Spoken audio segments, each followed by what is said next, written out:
Olá, meu nome é Mariana Andrade, eu sou R1 de Ginecologia e Obstetrícia no Hospital das Clínicas da UFG. Vou apresentar uma aula sobre tumores funcionais e benignos de ovário, sob orientação do Dr. Gilberto de Matos. O roteiro da aula consiste na apresentação de conceito, epidemiologia, etiologias, diagnóstico, manejo e tratamento e, por fim, a apresentação de um artigo correlacionado ao tema. Bom, inicialmente falando sobre conceito, a definição de tumor é o aumento de volume de um tecido ou órgão a partir de proliferação descontrolada celular, que pode ser de natureza inflamatória, infecciosa ou neoplásica, tanto benigna quanto maligna, que é conhecida como câncer. Em relação à epidemiologia, de 80% a 85% dos tumores ovarianos são benignos, 2/3 deles ocorrem em mulheres de 20 a 44 anos de idade, tendo como pico a terceira década de vida, e a média de idade em neoplasias benignas de ovário é de 34 anos. E já a incidência máxima de câncer de ovário é na faixa etária de 50 anos. Em relação à etiologia, os tumores ovarianos benignos podem ser funcionais, inflamatórios, neoplasias de origem epitelial, neoplasias de origem de células germinativas, de origem de cordão sexual e estroma e de outras origens que eu vou falar a seguir. Falando primeiramente sobre a etiologia de tumores ovarianos funcionais, eles são subdivididos em 3 tipos, que são cistos foliculares, ou também conhecidos como folículo hidrópico, cistos de corpo lúteo e cistos tecaluteínicos. Eles não são uma neoplasia verdadeira, que seria causado pelo crescimento descontrolado de um tecido por mitoses desorganizadas, não programadas. Eles são apenas o aumento do volume da estrutura por acúmulo do líquido no interior. Então, eles são causados pelo acúmulo de líquido ou de origem folicular ou por sangue no interior, E eles são todos benignos, geralmente não causam sintomas, não demandam um tratamento cirúrgico e tendem a ter uma regressão espontânea. Falando primeiramente sobre os cistos foliculares, ou também conhecidos como folículo hidrópico, eles surgem por 2 razões. Ou é um folículo que respondeu de forma anormal a estímulos gonadotróficos, não ovulando e acumulando uma maior quantidade de líquido folicular no seu interior, ou é um folículo não dominante que teve uma falha no processo de atresia natural dos folículos. Geralmente eles são assintomáticos e são descobertos como um achado ultrassonográfico, tem um tamanho médio de 2,5 cm e podem causar sintomas, especialmente quando tem rotura ou torção desse folículo, gerando como principal sintoma a dor pélvica, dor abdominal e dor pélvica. No caso da rotura também podem haver sinais de peritonite e são cistos que têm uma boa resposta ao uso de anovulatórios. Na maioria das vezes também eles têm uma regressão espontânea em um intervalo de 4 a 12 semanas. Aqui tem a imagem ultrassonográfica de um cisto ovariano folicular.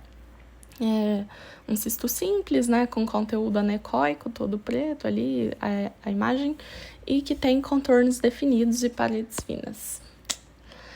Falando agora sobre o cisto de corpo lúteo, eles podem ter relação com a insuficiência lútea, que é a deficiência na produção de progesterona, e também vão regredir com o uso de anovulatórios. Eles são cistos que geralmente são formados no primeiro trimestre da gestação e vão crescendo e depois regridem espontaneamente. Em geral, eles já regredirão totalmente por volta da 16ª semana de gestação. E também são um achado comum em mulheres não grávidas na segunda fase do ciclo menstrual. O aspecto ultrassonográfico desse cisto de corpo lúteo é uma formação cística com paredes ecogênicas e que tem essa característica principal de ter um halo de vascularização em torno do corpo lúteo, quando você coloca o Doppler colorido. Isso é chamado de anel de fogo, essa imagem. Falando agora sobre o corpo lúteo hemorrágico, consiste na hemorragia em um corpo lúteo, ou seja, tem um sangramento naquele corpo lúteo. E quando ele se rompe, isso pode causar hemoperitônio, levando a um quadro de abdômen agudo, e que pode ser, inclusive, confundido com apendicite aguda, né? Isso ocorre entre o 20º e o 26º dia do ciclo menstrual. É mais comum à direita e também tem boa resposta ao uso de anovulatórios. Aqui a imagem ultrassonográfica de um cisto de corpo lúteo hemorrágico. Percebe-se que ele tem um conteúdo hiperecogênico, né, por conta da sua composição de sangue. Os cistos tecaluteínicos, né, por fim, no grupo dos cistos ovarianos funcionais, são cistos que surgem em resposta a uma hiperestimulação ovariana na doença trofoblástica gestacional. São menos incidentes, né? Tem como característica que são sempre bilaterais, são multicísticos e podem ser bem grandes, né? Ter tamanho de até 30 centímetros. Aqui a imagem de um cisto tecaluteínico, percebe-se a multiloculação, né? Ele é multiseptado e é um cisto grande, geralmente sempre, aliás, bilateral. Falando agora sobre a etiologia inflamatória, a principal delas o principal integrante assim, dessa etiologia é o abscesso tubo-ovariano. Ele geralmente se apresenta associado a um quadro de DIPA, então você tem que fazer correlação com a clínica da paciente, com os outros achados clínicos de doença inflamatória pélvica, e é basicamente uma coleção de pus na massa anexial, e gerando essa massa inflamatória que envolve ovário e tubo uterina. É uma imagem cística, ovalada, densa, né, com debris no seu interior e heterogênea. É uma imagem amorfa, assim. E o diagnóstico diferencial desse abscesso tubo-ovariano, por vezes, é o endometrioma ovariano, né? Só que no caso do endometrioma, o conteúdo no seu interior é formado por sangue, né? Sangue proveniente dos sangramentos recorrentes das lesões de endometriose, que ficam ali presentes na parede do cisto. E no ultrassom ele vai apresentar essa estrutura de baixa a média densidade ecogênica e pode apresentar septações também. Falando agora sobre a etiologia epitelial, né? Assim, inicialmente falando sobre porquê dessas múltiplas etiologias, né? O ovário é um órgão multifuncional. Ele tem tanto a capacidade de produzir hormônios quanto a capacidade de gerar os gametas femininos. Então, nós podemos ter diferentes etiologias para tumores ovarianos. Tem tumores que se originam do epitélio do ovário, né? Outros das células germinativas e também os tumores estromais, né? Do cordão sexual. Então, falando agora sobre as neoplasias de origem epitelial, tem-se o cisto adenoma seroso e mucinoso, que são diferenciados objetivamente, assim, com certeza, precisamente, só pelo exame histopatológico. Existem alguns achados ecográficos que permitem uma presunção de que seja um ou outro, mas com certeza só pelo histopatológico. Eles incidem principalmente na faixa etária de 20 a 50 anos, são quase sempre assintomáticos e você deve suspeitar de torção do pedículo desses tumores quando a paciente se apresenta com um quadro de dor forte e de irritação peritoneal. Falando especificamente sobre o cistoadenoma seroso, né, no caso dele, o conteúdo é de revestimento interno por epitélio tubário e é um cisto com aspecto de folículo, só que grande. Geralmente ele mede mais que 10 centímetros, é benigno, né, sempre. E a sua preocupação em relação a ele deve ser quando você vê projeções papilares em grande quantidade ou quando ele apresenta vascularização.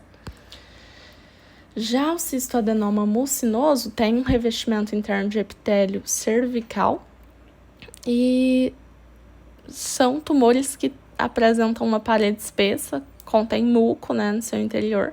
Eles podem ser pequenos, mas também podem atingir um grande tamanho e podem ser uni- ou multiloculados, né? Eles são revestidos por essa camada de células colunares e isso leva à produção de mucina, né, que fica retida no interior do cisto.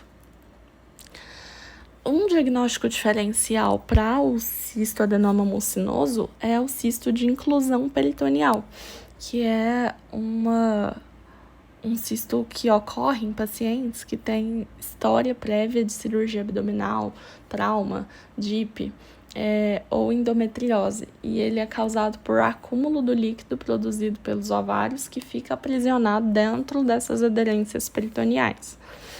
Eles são formações císticas multiloculadas e é possível, né, se você conseguir visualizar o ovário, visualizar que o ovário tem um aspecto ecográfico normal, mas tem essa formação associada. Anexa, assim, né, adjacente a ele. Falando sobre a última, né, das neoplasias de origem epitelial, o tumor de Brenner é o menos comum deles, corresponde a de 1 a 3% de todos os tumores de ovário, e é um tumor sólido, capsulado, que pode produzir estrogênio. Então, ele pode levar a uma clínica de irregularidade menstrual, né, em pacientes no menacme ou de sangramento uterino em pacientes na pós-menopausa. Falando sobre as neoplasias com origem em células germinativas, agora, a primeira delas, mais prevalente, é o teratoma cístico maduro. Ele corresponde de 10 a 20% de todos os tumores ovarianos benignos, né? E é o mais prevalente dos tumores ovarianos de origem germinativa. Acomete principalmente mulheres jovens de 20 a 40 anos. E tem presença de tecidos originados dos 3 folhetos embrionários. O tratamento é feito com a tumorectomia, né, e não tem necessidade de avaliação histológica do ovário contralateral. Aqui a imagem ultrassonográfica de um teratoma ovariano. Ele tem como achados típicos a presença de um conteúdo irregular, heterogêneo, tem esses pontos hiperecogênicos no interior da massa, e esses achados heterogêneos na imagem traduzem a presença de tecidos calcificados que correspondem a ossos, dentes, cabelo, tecido gorduroso. Então ele é bem heterogêneo na macroscopia, né? Então isso repercute na imagem, é o que você vai perceber. Outro tipo, né, de neoplasia de células germinativas é o struma ovari, que é uma variante do teratoma maduro, mas ele é constituído em grande parte por um tecido maduro similar à tireoide. Então, ele pode ter produção hormonal. Em 10 a 15% dos casos, ele tem produção hormonal, de forma que o diagnóstico vai se dar em vigência de uma crise de tireotoxicose combinada à presença do achado de imagem de tumor ovariano. Falando agora sobre as neoplasias de origem de cordão sexual e estroma, os tumores das células da granulosa e tecoma representam 8% dos tumores ovarianos, secretam estrógeno na maioria das vezes, e então vão ter uma clínica nas pacientes pré-púberes de puberdade precoce e sexual, né, pela produção de estrogênio, e na pós-menopausa de sangramento vaginal. O androblastoma é uma tumoração sólida que produz androgênio, então gera clínica de masculinização. O fibroma corresponde a 10% do total dos tumores de ovário e são as neoplasias benignas sólidas mais comuns dos ovários. E ele é formado por fibroblastos estromais que não funcionam. Ele pode apresentar a clínica de síndrome de Meigs, né, que é a associação de tumor ovariano com ascite e derrame pleural. E no aspecto ultrassonográfico é um tumor sólido capsulado. Aqui a imagem ecográfica de um fibroma, aspecto sólido, hipoecogênico, delimitado. Bom, e aqui eu trouxe o resumo de imagens clássicas de tumores benignos que é interessante que a gente tenha em mente. Primeiramente, o cisto folicular simples, né, que é um cisto anecogênico, completamente preto ali no interior, parede regular, sem componente sólido. O cisto hemorrágico tem ecos no seu interior, tem esses debris que são coágulos, né? Ele é cístico, só que ele tem esses coágulos no interior. O corpo lúteo é bem anecogênico e tem esse anel vascular ao redor, né? Bem característico, quando você coloca o Doppler colorido. E o ovário policístico tem esses pequenos cistos na periferia do ovário. O endometrioma é uma imagem sólida em vidro fosco. E o teratoma tem componente sólido, tem componente cístico, tem sombra acústica posterior, que é causada pelas calcificações, né? E bom, falando agora sobre o diagnóstico. Como que a gente faz o diagnóstico?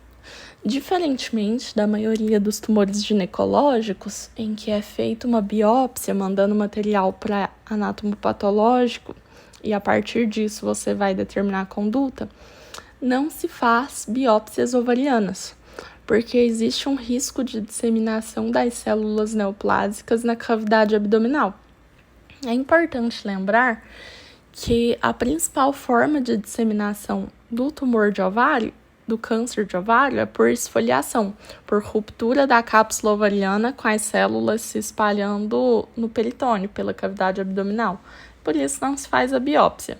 Mas o diagnóstico de certeza só é obtido com a análise da peça. Então, nos casos em que isso é necessário, é feita a cirurgia para a remoção da peça, que é enviada para avaliação histopatológica. Mas, como você não vai operar todo mundo, é preciso ter formas de estimar o risco de malignidade para saber em qual paciente deve-se adotar uma conduta cirúrgica e em quais não.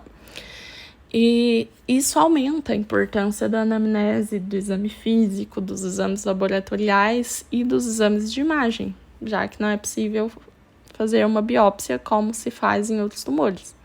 A biópsia até é feita em alguns casos muito específicos, em caso de suspeita de metástase, por exemplo, metástase peritoneal, mas nesses casos acaba biopsiando a metástase e não o ovário em si. Falando agora sobre o quadro clínico, né? Em geral, o quadro clínico é muito inespecífico. E essa é, inclusive, uma grande dificuldade em identificar as neoplasias malignas do ovário, porque elas podem ser muito silenciosas. Mas, quando surgem sintomas, a dor pélvica é o principal deles, e a paciente também pode apresentar sintomas gastrointestinais por compressão, dependendo do tamanho do tumor. Pode ter aumento do volume abdominal, tanto pela presença do tumor quanto pela presença de ascite, e em casos de malignidade, né, pode apresentar sintomas consumptivos, né, perda ponderal, anorexia, né, inapetência. No exame físico, em geral, também os achados são inespecíficos, mas é possível perceber uma massa anexial, um tumor palpável, apesar disso não ser uma regra. É possível encontrar ascite, né, principalmente nos casos de malignidade, mas também em alguns tumores benignos. E pode ter acometimento de estruturas adjacentes, também presença de nódulos peritoneais. Então, o quadro clínico e a anamnese podem ser muito inespecíficos. Em geral, o que mais acontece é que a paciente descobre um tumor ovariano porque fez um ultrassom de rotina. Lembrando que não existe essa recomendação, né, de ultrassom, abre aspas, de rotina, né? Não existe uma recomendação formal de ultrassom como rastreamento de câncer de ovário. Mas é uma prática comum a solicitação de ultrassom transvaginal. E a partir da identificação de um tumor ovariano por meio de um ultrassom transvaginal, é necessário investigar, mesmo que a paciente não apresente clínica. E agora eu vou falar sobre quais exames podem ajudar nessa investigação. Além dos exames de imagem, né, que eu vou falar a seguir, é possível lançar mão de exames laboratoriais. Os mais frequentemente utilizados são os marcadores tumorais. Eles não devem ser solicitados para todo mundo que tem um tumor de ovário. Eles devem ser solicitados em casos em que tem-se uma suspeita pela imagem e pela clínica, né, ou pelos dois, de que essa paciente tem uma lesão maligna. Então, não se pede marcador tumoral também como rastreamento. Aliás, não é preconizada nenhuma forma de rastreamento de câncer de ovário e nem solicita-se esses marcadores tumorais quando a paciente tem uma imagem sugestiva de lesão benigna. Lembrando que cada marcador é associado a um tipo de tumor. O CA125 é o mais associado aos tumores epiteliais, o CA199 e o CEA aos tumores epiteliais especificamente do tipo mucinoso, porque eles parecem com trato gastrointestinal, né? E esses marcadores também ficam aumentados em tumores gastrointestinais. Nos tumores de células germinativas, os principais marcadores associados são alfa-fetoproteína, beta-HCG e DHL. E nos tumores estromais, né, de cordão sexual, como eles são produtores de hormônio, eles são associados à inibina, testosterona e estradiol. Então, o marcador vai ser guiado pela sua hipótese diagnóstica, a depender da faixa etária da paciente, da clínica que ela apresenta e das características do exame de imagem. O mais importante na investigação de um tumor ovariano é se atentar às características ultrassonográficas para avaliação e predizer através do ultrassom se um tumor ovariano é benigno ou maligno é de fundamental importância. E por isso, nos anos 2000, né, um grupo chamado IOTA, que significa International Ovarian Tumor Analysis, foi formado com o objetivo de estudar isso, a predição de fatores que sugerem predição de malignidade de um tumor ovariano a partir de características ultrassonográficas. E com isso, eles criaram o que são chamadas de Simple Rules, né, ou regras simples, para a predição de risco de câncer de ovário nesses tumores anexiais. Essas regras simples estão resumidas nessa tabela e, basicamente, para pensar em benignidade, o tumor deve ser unilocular, ou seja, ter só uma porção. Se ele tiver um componente sólido, ele deve ser pequeno, que significa menor que 7 milímetros.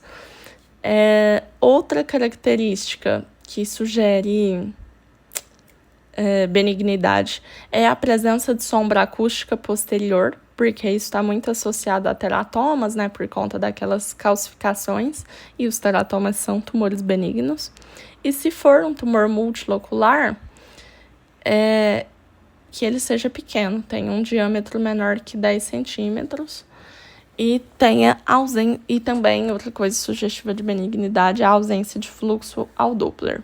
Já as características que sugerem malignidade são um tumor sólido e irregular, presença de ascite, presença de ao menos 4 estruturas papilares, né, aquelas nodulações na parede do tumor, um tumor multilocular com componente sólido e com diâmetro maior que 10 centímetros e vascularização intensa. E como que a gente utiliza, né, essas regras simples? Os critérios para a utilização das regras são os seguintes. Se o tumor tem ao menos uma característica de malignidade e nenhuma de benignidade, ele é considerado provavelmente maligno. Se ele tem uma característica de benignidade, ao menos uma, né, e nenhuma de malignidade, ele é provavelmente benigno. E se ele tem características tanto de benignidade quanto de malignidade, ele é considerado inconclusivo. Outras características associadas à malignidade são bilateralidade, paredes irregulares espessadas, presença de septos grosseiros e, em algumas literaturas, a dimensão superior a 8 centímetros de diâmetro.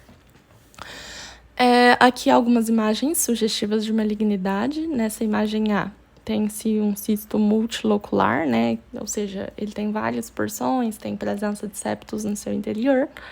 Na imagem B, presença de um cisto unilocular com componente sólido. Ele tem presença de pelo menos 4 projeções papilares, né? Conforme as regras de IOTA. Na imagem C, um cisto multilocular com componente sólido, ou seja, é um tumor sólido cístico que tem a porção cística, o componente sólido importante, né? E a imagem D tem um tumor completamente sólido, imagem sólida ovariana. Falando agora sobre o sistema ORADS, é uma categorização que foi padronizada em 2018 pelo Colégio Americano de Radiologia e possibilita uma interpretação consistente da ultrassonografia e da estratificação de risco de malignidade na ultrassonografia. É semelhante ao BIRADS, né, da mama para os ovários. Eu coloquei aqui a tabela, mas assim, eu não vou ficar lendo, mas é só para a gente saber como é que funciona. ORADS 0, considerado avaliação incompleta. ORADS 1, é considerado fisiológico. E ele coloca a probabilidade de malignidade e, na frente, os descritores de achados ultrassonográficos que fazem com que aquela imagem se enquadre naquela categoria, né?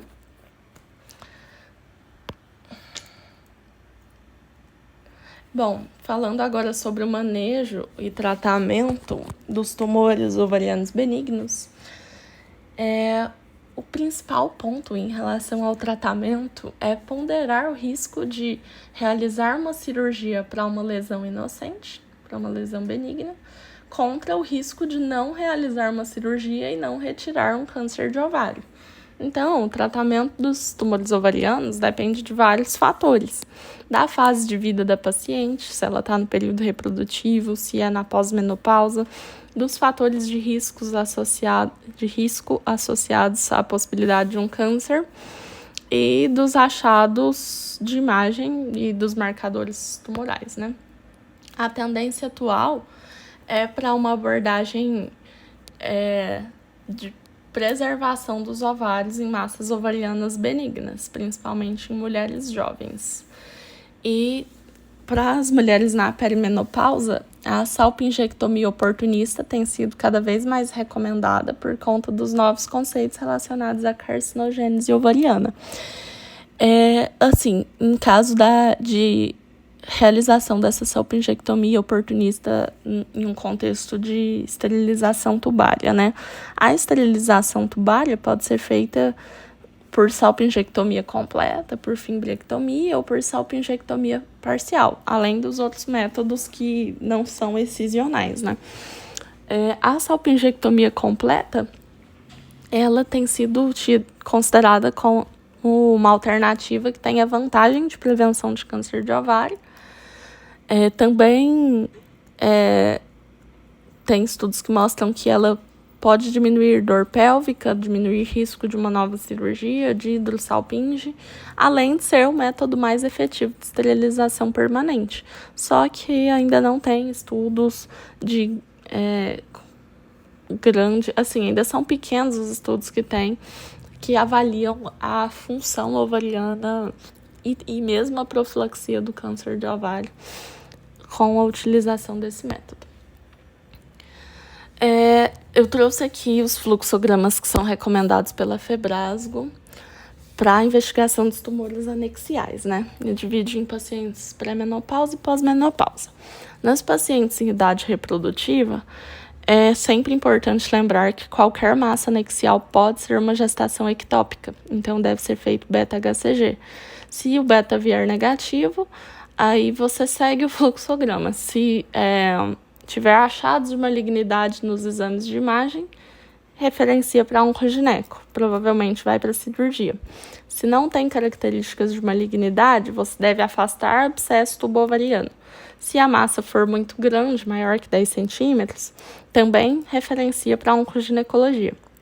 Se for uma massa pequena, sem sinais de malignidade, pode ser feita uma conduta expectante, utilizando anti-inflamatório e anticoncepcional. Lembrando que anticoncepcional não é um consenso na literatura. E você repete essa imagem a cada 4 semanas. Se a imagem persistir por mais de 12 semanas, você referencia para oncoginecologia. E na pós-menopausa, um tumor com mais de 10 centímetros já é encaminhado para avaliação cirúrgica, tanto pode ser com cirurgião ginecológico ou com oncoginecologista. Se tiver achados de malignidade, encaminha para oncoginecologia. E se tiver tudo normal, mas tiver o CA 125 maior que 35, já referencia para oncoginecologia. Eu esqueci de falar, na pré-menopausa, os marcadores tumorais dificilmente são utilizados. Eles são mais utilizados na pós-menopausa. E se tiver tudo normal, você repete a imagem a cada 4 semanas. E se ela persistir por mais que 12 semanas, encaminha para oncoginecologia também. Esse aqui é o fluxograma que o manual do nosso departamento traz, né? Diante da suspeita clínica de tumor ovariano, deve ser feita a solicitação de um ultrassom transvaginal. E aí, ele divide entre cisto simples, cisto complexo e sólido, né? No caso dos simples, se for um cisto menor que 8 centímetros, você faz conduta expectante por um ciclo. Se ele persistir, você faz anovulatório. E se ele persistir ainda assim, você encaminha para videolaparoscopia para retirada do cisto. Um cisto maior que 8 centímetros, você faz direto a conduta de anovulatório por um ciclo e segue a mesma conduta do cisto menor que 8 centímetros a partir de então. No cisto complexo, você vai solicitar marcadores tumorais e Doppler. Se eles vierem negativos, você segue a mesma conduta dos cistos simples. E se eles vierem positivos, você vai fazer cirurgia aberta. E já em um cisto sólido, também solicita marcadores tumorais e Doppler. Se vierem positivos, também cirurgia aberta. Se vierem negativos, é possível fazer cirurgia via laparoscópica.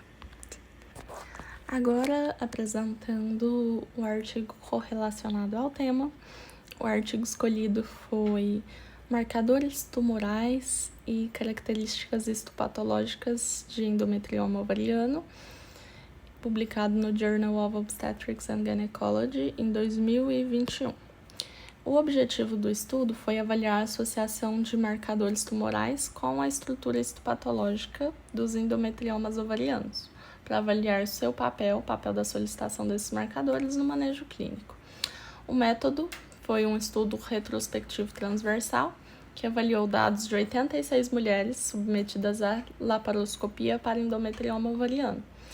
Foram avaliados os possíveis fatores de risco para remoção inadvertida de parênquima ovariano normal durante a cistectomia laparoscópica e a relação entre os marcadores tumorais e parâmetros histopatológicos. O que foi encontrado nos resultados do estudo foi que existe uma correlação positiva significativa entre CA125, CA15-3 e CA19-9 com a profundidade de penetração do tecido endometrial na parede do cisto e com a espessura da fibrose na parede do cisto.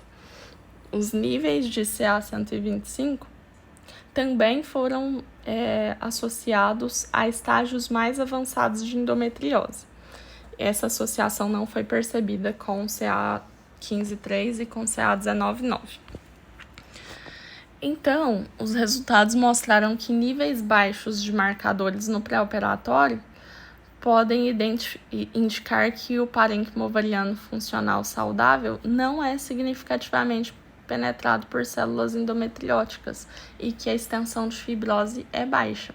Já níveis mais elevados mostram que tem uma maior penetração do parênquima pelas células endometrióticas e que a fibrose já está em um estágio mais extenso. O que isso implica na prática clínica, né? Os marcadores tumorais podem ajudar no planejamento do manejo de endometriomas ovarianos. A indicação e o momento do tratamento cirúrgico de endometrioma ainda são controversos, porque a tentativa de excisão de um endometrioma ovariano pode resultar em um comprometimento da função ovariana da paciente. Então, a conclusão foi de que níveis baixos podem permitir um manejo conservador, níveis crescentes podem ajudar no momento de decisão de uma possível intervenção cirúrgica e níveis elevados podem ajudar no aconselhamento da paciente sobre os resultados pós-operatórios. É isso, essas foram as referências que eu utilizei na aula. Obrigada.